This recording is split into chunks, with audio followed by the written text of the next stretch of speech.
Bonjour, bienvenue chez Steph et bienvenue aujourd'hui pour une petite recette sucrée très facile à réaliser dans le moule mini donuts, celui-ci. Donc là il y en a 24, on va faire des mini donuts à la pistache et à la fraise. Et donc c'est parti pour la recette super facile mais très gourmande. Le moule mini donuts est posé sur la plaque en aluminium. Il nous faudra un cul de poule avec un fouet, une spatule double embout. Pour les ingrédients, il nous faut du sucre glace, du blanc d'œuf, de la poudre d'amande, de la farine, du sel, de la pâte de pistache que je trouve sur le catalogue et sur la boutique Guy de Marle, du beurre, des fraises et de la chantilly. Les jaunes d'œufs ne servent pas dans cette recette et donc sont mis sous vide pour 2-3 jours pour une autre recette. Donc pour commencer la recette, je préchauffe le four à 180 degrés. Ensuite, je vais mettre donc dans mon cul de poule 60 g de poudre d'amande, « 40 g de farine et 105 g de sucre glace. Je tamise les poudres ensemble au fouet. J'ajoute 3 blancs d'œufs.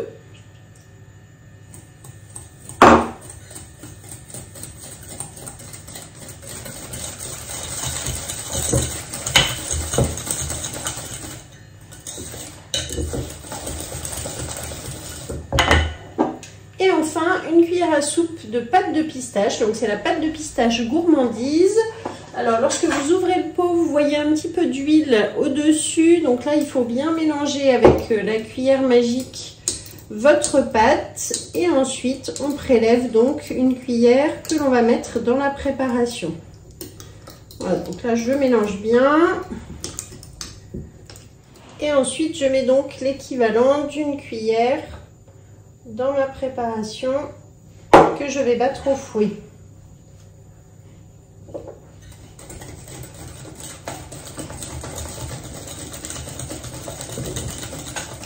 Et j'ajoute enfin 70 g de beurre fondu. Je mélange de nouveau.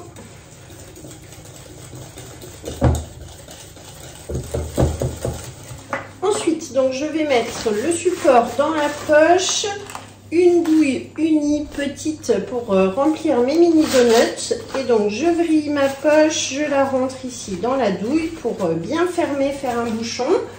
Je positionne ensuite ma poche à douille sur le support. Voilà. Et ensuite je vais pouvoir donc maintenant verser ma pâte. Et ça sera plus facile ensuite pour remplir les petites empreintes, pour être sûr de ne pas en mettre partout. Surtout avec le moule mini donuts et sa forme un peu particulière, c'est pas toujours facile à remplir avec le pichet. Donc ici, une fois que c'est rempli, je soulève en haut. Je fais bien attention de ne pas tirer sur la poche. Je la pose bien comme ceci à l'horizontale sur mon plan de travail. Je défais mon petit bouchon. Et avec le racloir, j'emmène tout de suite la préparation vers la douille.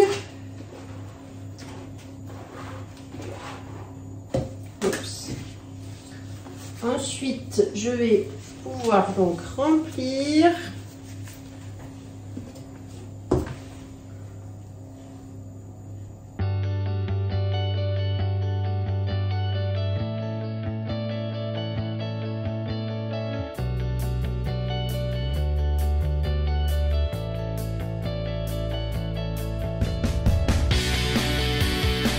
Lorsque c'est terminé, je tape sur mon plan de travail. Je chasse les petites bulles d'air. Je vais donc mettre à cuire 15 minutes à 180 et ensuite on se retrouve pour le démoulage et la garniture.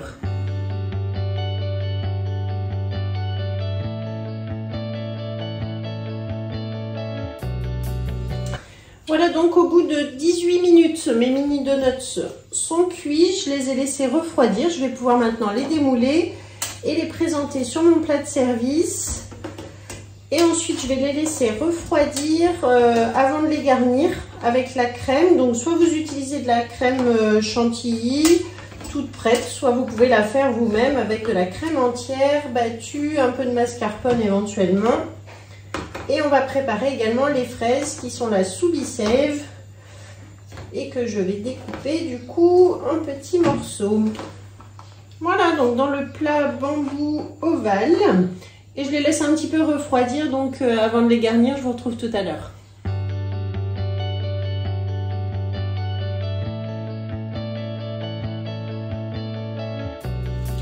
Donc ici j'ai des fraises sous Bicef depuis déjà 5 jours. Je retire l'air. Et voilà, donc là je vais pouvoir utiliser mes jolies fraises. On va pouvoir préparer ici des petits morceaux. Ensuite, lorsque les petits donuts sont bien froids, je vais leur mettre un petit peu de chantilly au milieu. Et j'ajoute donc un morceau de fraise.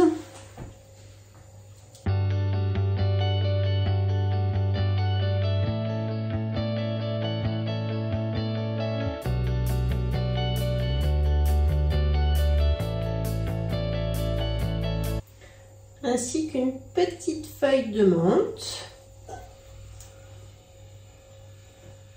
Et voilà, donc voilà quelques déjà petits donuts prêts pour la dégustation.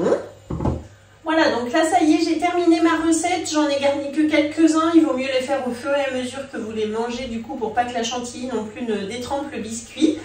Donc les autres, je vais les mettre sous vide. Je vais vous prendre des photos. Je vous mets comme d'habitude la recette dans la description de la vidéo. Vous allez retrouver la liste du matériel et la liste des ingrédients.